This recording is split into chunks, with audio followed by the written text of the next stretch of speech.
Hello. नमस्कार। एक बार फिर से स्वागत है आपका। और इस वीडियो लेक्चर के अंदर हम बात करेंगे क्रेब्स साइकिल की। ठीक है। ये हमारा सेकंड वीडियो लेक्चर है क्रेब्स साइकिल, और इसी को ही हम बोलते हैं टीसीएस साइकिल। पहले पॉइंट डाल लेते हैं अपन, क्या क्रेब्स साइकिल। ठीक है। इसी को ही हम क्या बोलते हैं, इसी को ही हम बोलते हैं टीसीए। ठीक है, या ट्राई कार्बोक्सिलिक एसिड साइकिल। ठीक। इसी को ही हम बोलते हैं सिट्रिक एसिड साइकिल। इसी का एक और नाम क्या है? Citric acid cycle. ठीक है, या सी ए सी, इसी को ही हम बोलते हैं। इसी को ही हम ट्राई कार्बोक्सिलिक एसिड साइकिल बोलते हैं। इसी को ही हम क्रेब्स साइकिल बोलते हैं, और इसी को ही हम बोलते हैं एसिटिल कोएंजाइम कैटाबोलिज्म। इसी का ही दूसरा नाम क्या है? Acetyl coenzyme catabolism.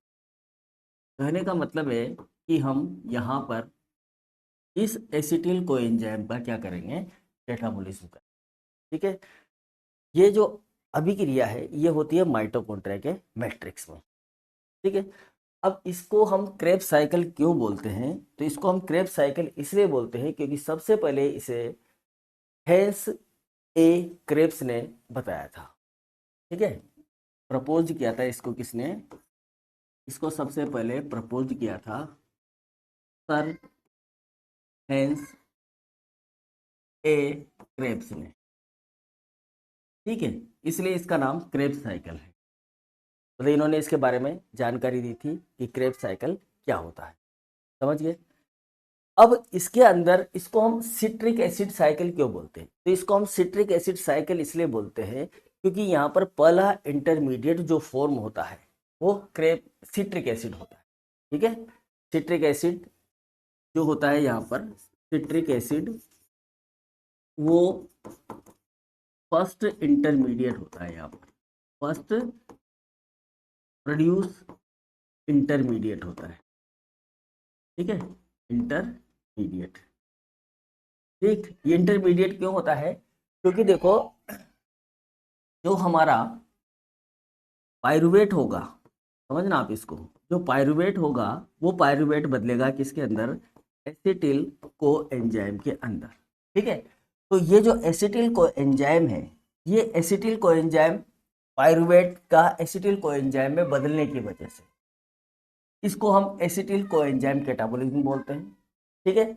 और ये जो एसिटिल को एंजाइम है ये एक 3 कार्बन का प्रोडक्ट है आपका। मतलब जो सिट्रिक एसिड है वो 3 कार्बन का प्रोडक्ट है आपका। ठीक है। देखो, सिट्रिक एसिड जो है वो, इस सिट्रिक एसिड को हम ये बोलते हैं ट्राई कार्बोक्सिलिक एसिड भी बोलते हैं इसको, ट्राई कार्बोक्सिलिक एसिड। ठीक है ना।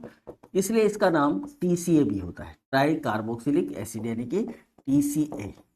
ठीक है। इसलिए इसको टीसीए साइकिल भी बोलते हैं।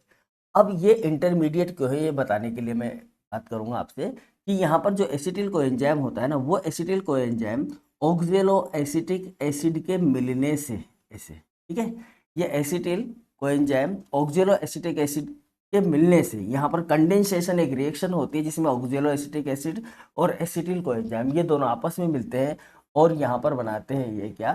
Citric acid. इसलिए ये जो सिट्रिक एसिड होता है ये एक इंटरमीडिएट की तरह काम करता है। इंटरमीडिएट की तरह कैसे काम करता है? अब ये जो सिट्रिक एसिड होता है ना, ये सिट्रिक एसिड ही वापस से किसमें बदलता है? ऑक्जेलो एसिटिक एसिड में बदलता है पूरे साइकिल के अंदर। जो पूरा साइकिल होगा उसके अंदर।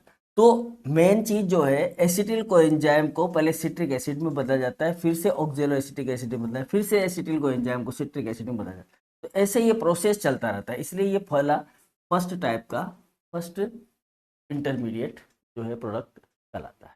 समझ गए? तो यहाँ पर जो कार्बोक्सिलिक एसिड है जिसको हम बोले ट्राई कार्बोक्सिलिक एसिड, है ना, ट्राई कार्बोक्सिलिक जो सिट्रिक एसिड होता है वो पहला ट्राई कार्बोक्सिलिक एसिड होता है। ये जो सिट्रिक एसिड बन रहा है यहाँ पर ये first first try carboxylic, try carboxylic acid होता है, समझ गए। ये पहला क्या होता है, ट्राई कार्बोक्सिलिक एसिड होता है, ठीक है, जो यहाँ पर फॉर्म होता है, यहाँ पर बनता है, ठीक है। इसलिए इसको हम क्या बोलते हैं, TCA भी बोलते हैं, ट्राई कार्बोक्सिलिक एसिड साइकिल भी बोलते हैं। समझ में आगे बात। अब ये जो कार्बोक्सिलिक एसिड है, मतलब ट्राई कार्बोक्सिलिक एसिड या कार्बोक्सिलिक एसिड, ये कार्बोक्सिलिक एसिड जो है वो एक सीरीज के थ्रू, एक चक्र के थ्रू, एक साइकिल के थ्रू माइटोकॉन्ड्रिया के अंदर ऑक्सीडाइज होता है, ठीक है। बात समझ में आ रही है, ऑक्सीडाइज होता है और ये ऑक्सीडाइज होकर वापस से आपका ऑक्जेलो एसिटिक एसिड बनाता रहता है। इस अभिक्रिया के अंदर CO2, मतलब जो एसिटिल कोएंजाइम होता है उसका ऑक्सीडेशन होता है कुल मिलाकर। ऐसे समझो इस चीज को कि यहाँ पर जो कार्बोक्सिलिक एसिड है, कार्बोक्सिलिक एसिड, ठीक है, ये कार्बोक्सिलिक एसिड जो होता है आपका ट्राई कार्बोक्सिलिक एसिड, जो कि आपका बना है क्या, सिट्रेट, ठीक है। ये जो सिट्रेट होता है ये माइटोकॉन्ड्रिया के अंदर, ठीक है, किसके अंदर, माइटोकॉन्ड्रिया के अंदर, ये माइटोकॉन्ड्रिया के अंदर इसका क्या होता है, ऑक्सीडेशन होता है, ऑक्सीडेशन। और ऑक्सीडेशन होने से ये यहाँ पर बनाता है आपके लिए क्या, CO2, ठीक है। क्या बनाता है यहाँ पर, CO2 बनाता है, मतलब CO2 यहाँ से बाहर निकलती है, प्लस में यहाँ पर एनर्जी जो है वो भी बनती है, एनर्जी के पैकेट्स जो है वो बनते हैं, लेकिन यहाँ पर एनर्जी ATP के फॉर्म में ना बनकर NADH की फॉर्म में या FADH की फॉर्म में बनती है, ठीक है। ATP की बजाय NADH और FADH के फॉर्म में यहाँ पर एनर्जी जो है वो बनती है, ठीक है। और साथ में यहाँ पर वाटर भी निकलता है। तो ये एक प्रकार की क्या हो जाती है, दहन अभिक्रिया कहलाती है। तो इसको हम बोलते हैं दहन। दहन हो रहा है किसका, फूड मटेरियल का, मतलब फूड मटेरियल जो है वो किस में बदला है, यहाँ पर एसिटिल को एंजाइम में बदला है, और वो एसिटिल को एंजाइम जो है वो वापस से डिग्रेड होकर CO2 में कन्वर्ट हो गया है। वही CO2 है ये जो हमारे जो C3 साइकिल था उसके अंदर एंटर हुई थी, वो यहाँ पर कंप्लीटली बाहर निकल जाती है, ठीक है। तो पहले हम साइकिल समझेंगे कि साइकिल कैसे काम करता है, साइकिल का डायग्राम बनाएंगे, फिर उसके बाद में हम एक एक रिएक्शन को पढ़ेंगे, ठीक है। तो सबसे पहले हम साइकिल बनाते हैं, हमारा जिस तरह से हम साइकिल बनाते हैं उस साइकिल को बनाते हैं सबसे पहले। तो देखो साइकिल में सबसे पहले हमारे पास क्या है, पायरुविक एसिड, ठीक है। तो ये जो पायरुविक एसिड होता है, ये पायरुविक एसिड सबसे पहले एंटर करता है माइटोकॉन्ड्रिया के मैट्रिक्स के अंदर, ठीक है। इसी में एंटर करता है माइटोकॉन्ड्रिया के मैट्रिक्स, और यहाँ पर ये बना लेता है क्या, acetyl coenzyme, acetyl coenzyme A, ठीक है, एसिटिल कोएंजाइम ए। यहाँ पर देखो सबसे इंपॉर्टेंट बात क्या होती है कि यहाँ पर एक एंजाइम होता है जिसे बोलते हैं पायरुविक डिहाइड्रोजिनेज एंजाइम। कौन सा एंजाइम है, पायरुविक डिहाइड्रोजिनेज, डिहाइड्रोजिनेज एंजाइम। ये एंजाइम यहाँ पर काम करता है और सबसे पहले यहाँ पर एक CO2 का मॉलिक्यूल को त्याग देता है, ठीक है। मतलब कि हम ये कहें यहाँ पर क्या है, NAD प्लस आता है और वो NADH प्लस H बनाता है, और यहाँ पर से CO2 को बाहर निकाल दिया जाता है, मतलब एक CO2 तो यहाँ पर निकल जाती है आपकी, ठीक है। यहाँ पर एक वाटर का मॉलिक्यूल भी बाहर निकलता है, एक वाटर का जो मॉलिक्यूल होता है हाफ O2 यहाँ पर काम आती है, और इस हाफ O2 से एक वाटर का जो मॉलिक्यूल होता है वो भी बाहर निकलता है, ठीक है। थोड़ा सा हम इसको नीचे की तरफ ले लेते हैं, बहुत सारी चीज़ें हमें लिखनी होती है यहाँ पर। तो यहाँ पर हमारा एक वाटर का जो मॉलिक्यूल है, यहाँ पर क्या है, एसिटिल कोएंजाइम, ये बना है आपका एसिटिल कोएंजाइम ए, ठीक है। ये हमारा मेन प्रोडक्ट जो है वो बन गया है, और यहाँ पर हाफ O2 मिलने से वाटर भी जो है वो रिलीज हो गया है, ठीक है। अब यहाँ पर ये एसिटिल कोएंजाइम ए बनने के पीछे कारण है कि यहाँ पर कोएंजाइम ए जो है वो यहाँ पर जुड़ता है। यहाँ पर 5 प्रकार के, कितने प्रकार के, 5 टाइप के कोएंजाइम जो है वो जुड़ते हैं, ठीक है। कोएंजाइम वो जो है वो जुड़ते हैं, ठीक है, 5 तरह के कोएंजाइम होते हैं। वो यहाँ पर काम आते हैं, जैसे कि टीपीपी। ठीक है, एक तो होता है आपका टीपीपी एंजाइम, वो यहाँ पर जुड़ता है। ठीक है, इसके अलावा यहाँ पर LA लाइपोइक एसिड, ठीक है, वो यहाँ पर जुड़ता है। इसके अलावा FAD यहाँ पर जुड़ता है, FAD, ये सब कोएंजाइम A, ठीक है, ये भी यहाँ पर जुड़ता है। और एक और है आपका NAD+, जो कि यहाँ पर जुड़ता है। ये बहुत सारे जो एंजाइम है, यहाँ पर 5 तरह के कोएंजाइम यहाँ पर अटैच होते हैं। ठीक है, उनमें से कोएंजाइम ए जो होता है, इस पायरुविक एसिड के CO2 निकलने से ये एसिटिल कोएंजाइम ए बन जाता है। समझ में आ गई बात? अब देखो, ये जो एसिटिल कोएंजाइम ए यहाँ पर बना है, ये सारा काम कहाँ हो रहा है? माइटोकॉन्ड्रिया के मैट्रिक्स के अंदर हो रहा है। ये सारा जो भी प्रोसेस जो यहाँ पर चल रहा है, ये किसके अंदर चल रहा है? माइटोकॉन्ड्रिया के मैट्रिक्स के अंदर चल रहा है। अब यहाँ पर ये जो एसिटिल कोएंजाइम ए होता है, ये माइटोकॉन्ड्रिया के मैट्रिक्स में पाया जाता है आपका क्या? ऑक्जेलो एसिटिक एसिड। ठीक है, क्या पाया जाता है? ऑक्जेलो एसिटिक एसिड। ये ऑक्जेलो एसिटिक एसिड इस एसिटिल कोएंजाइम के साथ में, इस एसिटिल कोएंजाइम के साथ में हो जाता है कंडेंस। मतलब यूँ कह सकते हो आप कि ये एक कंडेंसेशन अभिक्रिया होती है। ठीक है, कौन सी अभिक्रिया होती है? कंडेंसेशन अभिक्रिया। इसके अंदर ये जो ऑक्जेलो एसिटिक एसिड है, ये ऑक्जेलो एसिटिक एसिड एसिटिल कोएंजाइम के साथ में जुड़ जाता है और जुड़कर बनाता है यहाँ पर सिट्रिक एसिड, जो हमारा पहला स्टेबल प्रोडक्ट होता है। क्या बनाता है ये बनाता है यहाँ पर सिट्रिक एसिड को। ठीक है, ये बन गया आपका सिट्रिक एसिड। और यहाँ से कोएंजाइम ए जो होता है वो रिलीज हो जाता है। ठीक है, कोएंजाइम ए रिलीज हो जाता है। ठीक है, अच्छा, इस कंडेंसेशन रिएक्शन में वाटर भी इन्वॉल्व होता है, H2O भी यहाँ पर जुड़ता है। ठीक है, तो अब यहाँ पर पहली अभिक्रिया क्या हुई? कंडेंसेशन वाली अभिक्रिया। वो एंजाइम एसिटिल कोएंजाइम और ऑक्जेलो एसिटिक एसिड आपस में कंडेंस हो गए और कंडेंस होकर क्या बना लिया? सिट्रिक एसिड बना लिया।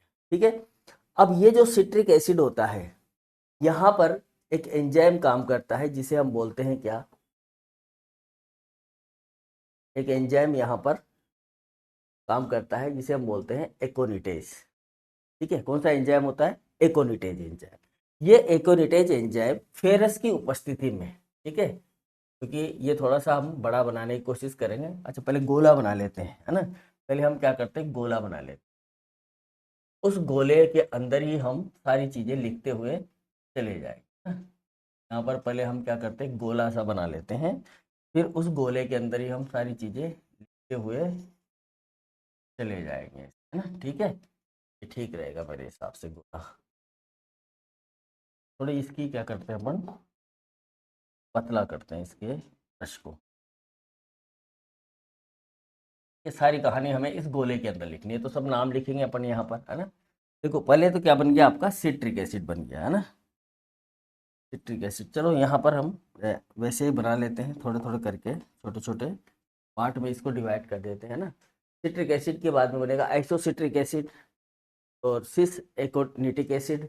यहाँ पर हम एक छोटा सा कट लगा देते हैं, यहाँ पर भी हम एक छोटा सा कट लगा देते हैं, थोड़ा और छोटा करो इसको, है ना? सिट्रिक एसिड, सिस एकोनिटिक एसिड और आइसोसिट्रिक एसिड, फिर ऑक्जेलो सक्सिनिक एसिड, फिर यहाँ पर एक, यहाँ पर एक, यहाँ पर लगाओ एक, यहाँ पर लगाओ एक, यहाँ पर, है ना? इतने सारे ही बनेंगे।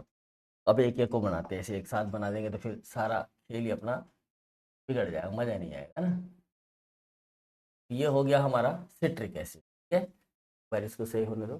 सिट्रिक एसिड, अब सिट्रिक एसिड बन गया। सिट्रिक एसिड को मिलता है एकोनिटेज एंजाइम। कौन सा एंजाइम मिलता है? यहाँ पर, यहाँ पर एक एंजाइम आता है एकोनिटेज एंजाइम, एकोनिटेज एंजाइम। ठीक है, ये एकोनिटेज एंजाइम फेरस की उपस्थिति में यहाँ पर सिट्रिक एसिड से ये बना देता है क्या? आपका सिस एकोनिटिक एसिड। क्या बनाता है ये बनाता है सिस एकोनिटिक एसिड। ठीक है, ये बनाएगा क्या, सिस एकोनिटिक एसिड।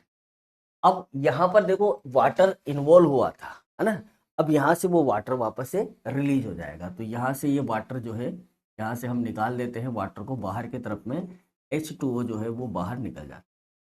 ठीक है, अब ये जो सिस एकोनेटिक एसिड है वापस से वही एकोनेटेज एंजाइम यहाँ पर फिर से काम करता है और आइसोसिट्रिक एसिड में बदल देता है, तो ये एक इंटरमीडिएट की फॉर्म में होता है, तो यहाँ पर बनता है क्या आपका आइसोसिट्रिक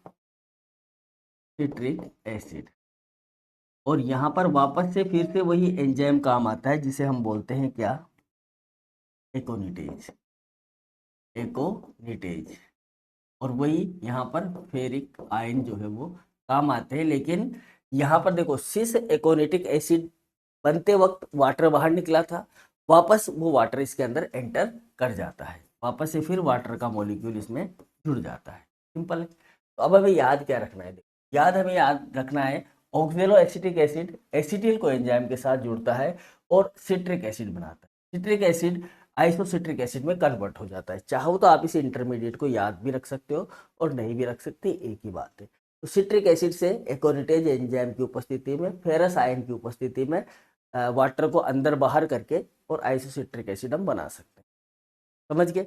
अब यहाँ जहाँ पर हमारा आइसोसिट्रिक एसिड बन गया है उस जगह पर वाटर एक बार और वापस निकलेगा, तो यहाँ से हमें आइसोसिट्रिक एसिड से वाटर को फिर से यहाँ पे बाहर निकाल देना है। तो यहाँ पर जो वाटर बाहर निकलेगा वो ½ की उपस्थिति में बाहर निकलेगा, ठीक है, मतलब यहाँ पर क्या होगा, ½ जुड़ेगी और वाटर यहाँ से बाहर निकल जाएगा, वाटर का मॉलिक्यूल, ठीक है।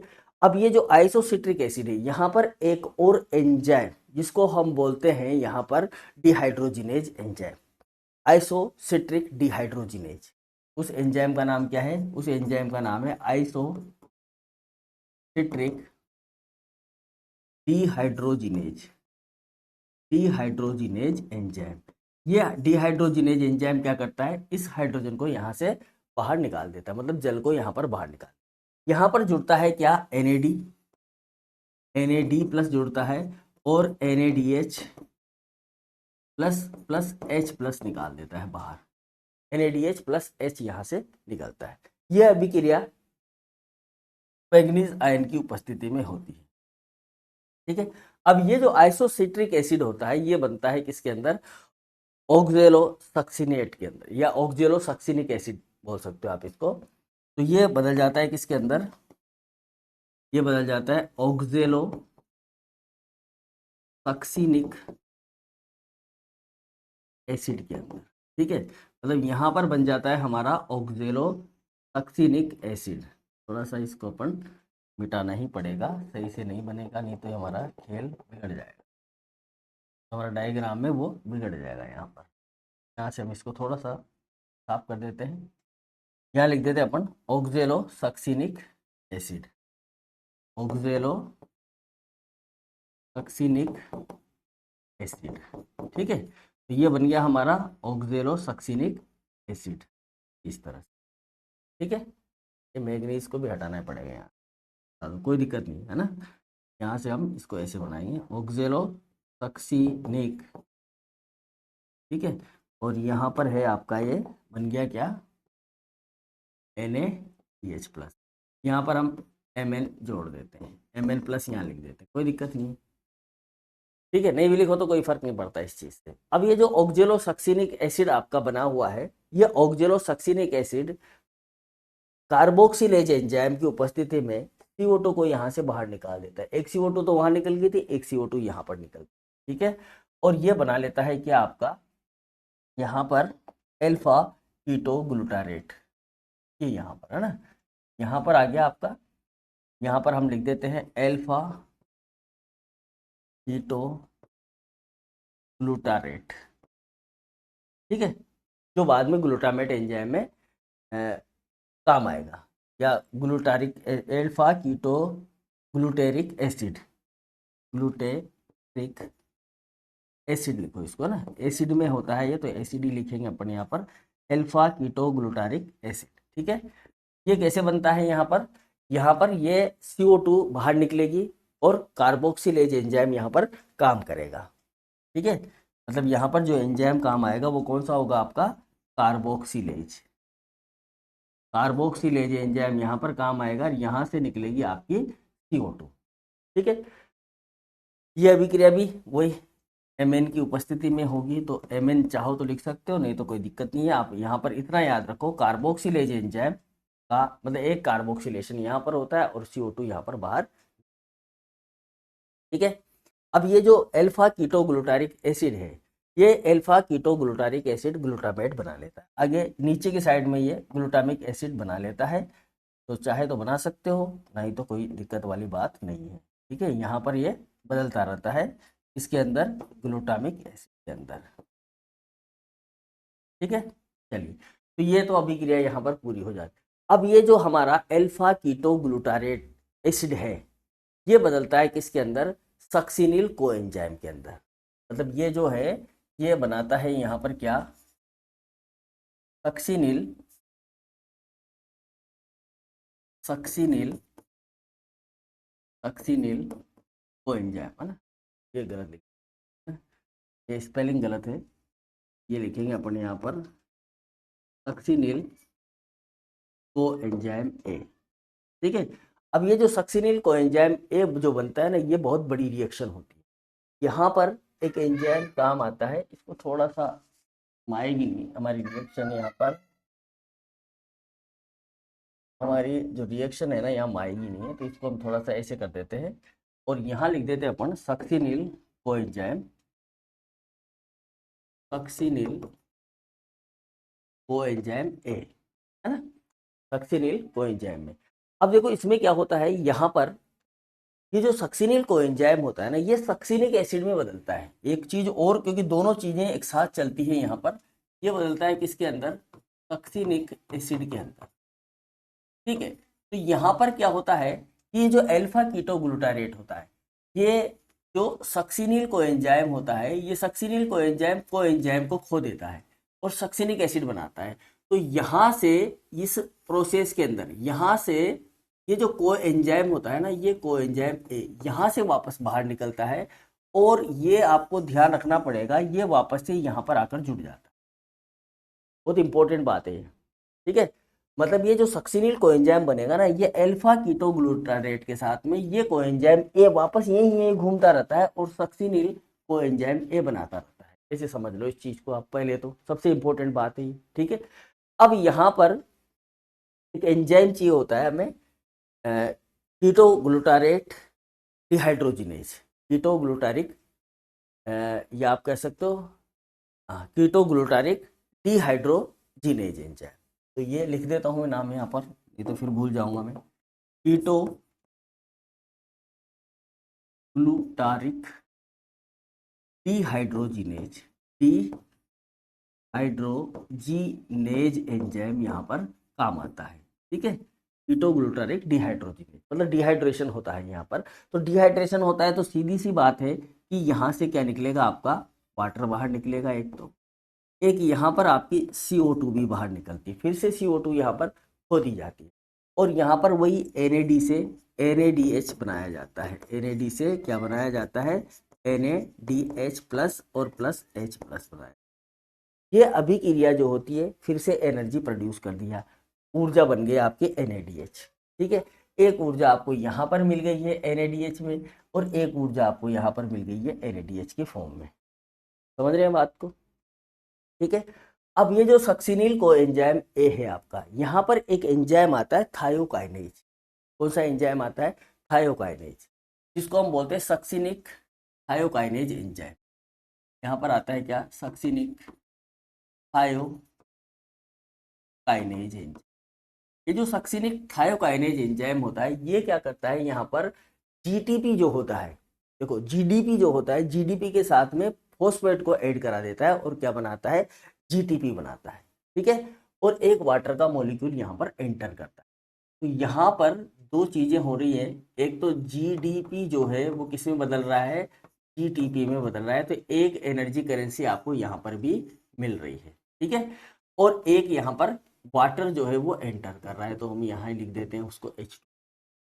ठीक है, तो सक्सिनिक थायोकाइनेज जो होता है, काइनेज एंजाइम है तो हमें पता है कि करंट से बनाता है, एनर्जी बनाता है, ये है। इंपॉर्टेंट एंजाइम है। ठीक है, अब देखो यहाँ पर बन गया हमारा क्या, सक्सिनिक एसिड। ठीक है, अब ये जो सक्सिनिक एसिड है ये बनाएगा फ्यूमेरिक एसिड। ठीक है, ये फ्यूमेरिक एसिड बनाएगा सक्सिनिक एसिड। अब यहाँ एक चीज और आपको ध्यान रखनी है कि ये जो फ्यूमेरिक एसिड होता है ना, ये पाया जाता है चींटियों के अंदर। ठीक है, चींटी जो होती है जब आपको काट लेती है तो उसके अंदर पाया जाता है ये फ्यूमेरिक एसिड आपका। यहाँ पर हम लिख देते हैं इसको, अभी तो एक और बनेगा, मेलिक एसिड भी बनेगा, तो यहाँ पर ही हम लिख देते हैं इसको। थोड़ा सा गोला हमारा सही नहीं बन पाया है, कोई बात नहीं है ना। तो यहाँ लिखते हैं अपन फ्यूमेरिक एसिड। एक बनेगा आपका फ्यूमेरिक एसिड और एक बनेगा आपका मेलिक एसिड। यहाँ लिख देता हूँ मैं मेलिक एसिड। ठीक है, अब देखो फ्यूमेरिक एसिड जो है आपका, ये फ्यूमेरिक एसिड बनता है आपका हाँ, ये तो सक्सिनिक थायोकाइनेज हो गया, सक्सिनिक डिहाइड्रोजिनेज से। कौन सा, सक्सिनिक डिहाइड्रोजिनेज एंजाइम की उपस्थिति में। तो यहाँ पर हम बना देते हैं enzyme succinic dehydrogenase, dehydrogenase enzyme. ठीक है, सक्सिनिक डिहाइड्रोजिनेज एंजाइम यहाँ पर ये काम आता है। और इसकी वजह से यहाँ पर जो यहाँ जैसे जीडीपी से जीटीपी बना है, ऐसे ही यहाँ पर एफएडी से एफएडीएच बनता है, या एफएडीएच2 बोल सकते हो आप उसको, वो बनता है यहाँ पर। ठीक है, तो यहाँ पर भी हमें एनर्जी मिलती है, फ्लेविन एडेनिन डाई न्यूक्लियोटाइड बोलते हैं इसको। ठीक है, तो ये बन जाता है flavin adenine dinucleotide dihydrogen, FADH two यहाँ पर बनता है। ठीक है, और वाटर का मॉलिक्यूल जो होता है इसके अंदर यहाँ पर एंटर करता है, तो ये फ्यूमेरिक एसिड हमारा बन जाता है। ठीक है, अब फ्यूमेरिक एसिड जो होता है, ये फ्यूमेरिक एसिड वाटर के मॉलिक्यूल से, अच्छा यहाँ तो क्या होता है, वाटर का मॉलिक्यूल बाहर निकल जाता है, क्योंकि यहाँ बाहर निकालना पड़ेगा और वहाँ जोड़ना पड़ेगा ऊपर, है ना। यहाँ से तो ये निकलेगा बाहर H2O, और यहाँ पर वापस से वाटर का मॉलिक्यूल जो है वो एंटर कर जाएगा, और ये फ्यूमेरिक एसिड कन्वर्ट हो जाएगा किसके अंदर, मेलिक एसिड के अंदर, इन द प्रेजेंस ऑफ फ्यूमेरेज। एक एंजाइम होता है फ्यूमेरेज। ठीक है, इस फ्यूमेरेज एंजाइम की उपस्थिति में ये मेलिक एसिड में कन्वर्ट हो जाएगा। अब यहाँ पर फिर से मेलिक एसिड का होगा डिहाइड्रेशन। ठीक है, तो मेलिक एसिड का डिहाइड्रेशन होगा, तो यहाँ पर देखो ध्यान से, यहाँ पर एक एंजाइम आएगा मेलिक डिहाइड्रोजिनेज, मेलिक डिहाइड्रोजिनेज। ठीक है, यह मेलिक डिहाइड्रोजिनेज क्या करेगा, इस मेलिक एसिड को बदल देगा ऑक्जेलो एसिटिक एसिड में, और यहाँ पर फिर से आपको ऊर्जा मिलेगी, वही NAD से, आपको NAD से यहाँ पर मिल जाएगा NADH प्लस और प्लस में H प्लस। ठीक है, और यहाँ पर वाटर का जो मॉलिक्यूल होगा वो बाहर निकल जाएगा, जो यहाँ जुड़ा था वो यहाँ से क्या हो जाएगा, बाहर की तरफ में निकल जाएगा। तो इसको ऑक्जेलो एसिटिक एसिड को हम थोड़ा सा यहाँ लिख देते हैं ना, ये क्या है, मेलिक डिहाइड्रोजिनेज है। इसको हटाए पहले, तो यहाँ से अपन यहाँ लिख देते हैं ऑक्जेलो एसिटिक एसिड। ठीक है, जो इसके अंदर मिला था, और यहाँ पर हम NAD हो गया, वाटर जो है यहाँ से बाहर निकल गया, और ये है आपका मेलिक डिहाइड्रोजिनेज एंजाइम, डिहाइड्रोजिनेज। ठीक है, अब देखो आप यहाँ पर कहाँ कहाँ पर हमें ऊर्जा जो है वो मिल रही है ना, इसको भी हम देख सकते हैं यहाँ पर। तो पहले हम इसको थोड़ा सा छोटा कर लेते हैं, ये हमारा बन गया है। अब देखो शॉर्ट फॉर्म इसकी, है ना, क्योंकि देखो इतना बड़ा एग्जाम में आप लिखोगे, अच्छी बात है, अगर लिख सकते हो तो बहुत अच्छी बात है। इसको हम शॉर्ट में भी बता देते हैं कि होता क्या है। यहाँ पर शॉर्ट में इसलिए बताना है क्योंकि एग्जाम में अपने पास में जो क्वेश्चन होता है ना, उस टाइमिंग के हिसाब से आप ये भी लिख सकते हो। अगर ये अच्छी बात है, अगर ये आप लिख रहे हो तो इसके अंदर एग्जामिनर आपको 20 में से 20 देने की कोशिश करेगा। अगर मान लो इसमें अगर समस्या है तो हम शॉर्ट में भी इसको लिख सकते हैं। शॉर्ट में कैसे लिखते हैं इसको देखो, मैं बता देता हूँ आपको कि आपको लिखना है पाइरूवेट। पाइरूवेट से आपको बनाना है क्या, एसिटिल कोएंजाइम ए, और यहाँ पर आपको निकालनी है CO2, ठीक है। और CO2 निकालने के बाद में आपको यहाँ पर एक निकालना है NaDH2, ठीक है। कुछ भी नहीं करना, NaDH2 निकाल लेना है और यहाँ लिख देना है डिहाइड्रोजिनेज, डिहाइड्रोजिनेज एंजाइम, इतना सा आप यहाँ पर कर देंगे, ठीक है। अब ये जो एसिटिल कोएंजाइम है वही यहाँ पर आपका ऑक्जेलो एसिटिक एसिड आपको लिखना है, ठीक है। यहाँ पर आपको लिखना है सिट्रिक एसिड, सिट्रिक एसिड, ठीक है। यह आपका स्टेबल प्रोडक्ट हो गया। सिट्रिक एसिड के बाद में आपको यहाँ पर लिखना है सीधा आइसोसिट्रिक एसिड, आइसोसिट्रिक एसिड, और आइसोसिट्रिक एसिड से आपको लिखना है ऑक्जेलो सक्सिनिक एसिड, यहाँ पर ऑक्जेलो ऑक्जेलो सक्सिनिक एसिड, ठीक है। ये ऑक्जेलो सक्सिनिक एसिड हो गया। ऑक्जेलो सक्सिनिक एसिड से आपको लिखना है यहाँ पर सक्सिनिक एसिड, आप एल्फा कीटा ग्लूटारेट को भूल जाओ, यहाँ पर लिख दो आप सक्सिनिल कोएंजाइम ए, या आप सक्सिनिल एसिड भी लिख सकते हो डायरेक्ट, यहाँ पर आप लिख सकते हो सक्सिनिल एसिड, ठीक है, क्योंकि ये रिएक्शन एक साथ ही चल रही है अपनी। फिर ये सक्सिनिलिक एसिड से यहाँ पर आप आ जाओ फ्यूमेरिक एसिड, और फिर आप लिख दो मेलिक एसिड, ये आप शॉर्ट में बना सकते हो इस तरह का डायग्राम, ये भी मान्य है, ठीक है। अब यहाँ आपको ध्यान रखना है कि कहाँ कहाँ पर तो CO2 निकल रही है, कहाँ कहाँ पर क्या बन रहा है। तो यहाँ पर जो सिट्रिक एसिड होता है, यहाँ पर हमारा कुछ नहीं हो रहा, ठीक है, कुछ भी चीज़ नहीं हो रही, हमारे जो एनर्जी निकल रही है वो कहाँ निकल रही है, यहाँ पर ऑक्जेलो एसिटिक एसिड, जो ऑक्जेलो सक्सिनिक एसिड बन रहा है वहाँ पर आपको NaDH लिखना है, ठीक है, यहाँ पर NaDH लिखना है। इसके बाद में आपको यहाँ पर ऑक्जेलो एसिटिक एसिड से, देखो ये सॉरी ऑक्जेलो सक्सिनिक एसिड से जब हम सक्सिनिल कोएंजाइम बनाते हैं तो एक एनर्जी हमें यहाँ पर मिलती है सक्सिनिल कोएंजाइम में, तो यहाँ पर भी आपको एक NaDH बनाना है, और एक आपको सक्सिनिक एसिड बनाया है तो यहाँ पर आपको GTP बनाना है, ठीक है। इस तरह से ये थोड़ा ध्यान रखना है ना, यहाँ पर NaDH और GTP बना देना है। फिर इसके बाद में आपका सक्सिनिल एसिड बन गया है, ठीक है, succinic acid, sorry succinyl coenzyme, succinic acid है ना, सक्सिनिक एसिड, ठीक है, ये बनाया हमने सक्सिनिक एसिड। तो यहाँ पर GTP आपका बाहर निकल गया है सक्सिनिक एसिड से। अब फ्यूमेरिक एसिड बनेगा तो यहाँ पर निकलेगा आपका FADH, flavin adenine dihydro nucleotide, ठीक है, dinucleotide, dihydrogen dinucleotide, ये बन जाएगा एक फिर आपको मेलिक एसिड जो है वहाँ पर निकालना है, यहाँ पर आपको एक NaDH निकालना है, ठीक है। ये बस ये चीज़ें निकाल लेनी है, इस तरह से भी आप लिख सकते हो, तो ये एक शॉर्ट फॉर्म में भी आप बना सकते हो, कोई दिक्कत वाली बात नहीं, ठीक है। तो अभी कोई भी डाउट है आपके अंदर, कोई भी आपको लग रहा है कि मुझे ये चीज़ समझनी चाहिए,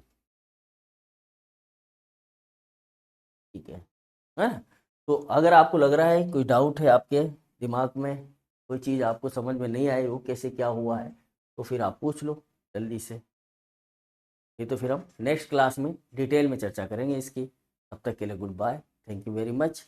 और आप लोग जल्दी जल्दी क्लास ज़रा ज्वाइन करा करो यार, है ना, जितने ज़्यादा लोग होंगे ना उतना ज़्यादा ही मुझे मज़ा आएगा इस, हाँ? बहुत अच्छी चीज़ें आपको मिल रही है, बहुत सरल तरीके से, है ना, बहुत कॉम्प्लिकेटेड चीज़ें बहुत सरल तरीके से हम आपको बताने की कोशिश कर रहे हैं, ताकि आप एग्ज़ाम में एक बार आप पढ़ो और दूसरी बार में आप एग्ज़ाम में उसको लिख दो बस, ठीक है, क्योंकि 2 बार तो रिपीट हो ही रहा है आपका, क्योंकि एक बार तो मैं साइकिल बना रहा हूँ, एक बार आपको उसकी डिटेल में अभिक्रियाएं लिखवा रहा हूँ, है ना। अच्छा, हमने कोई केमिकल रिएक्शन नहीं लिखी है, देखो ये बात दिमाग में रखना आपका ना, एग्जाम में भी हमें ज़्यादा दिमाग नहीं लगाना है, क्योंकि जो आपने BSc क्लास में पढ़ा होगा तो वहाँ पर रिएक्शन मतलब कि आपको दिया गया होगा कि केमिकल फॉर्मूले होंगे, वहाँ पर केमिकल फॉर्मूलों के साथ जोड़ जोड़ के आपको करवाया गया होगा, है ना, तो इतना कॉम्प्लिकेटेड लिखने की ज़रूरत नहीं होती है ना।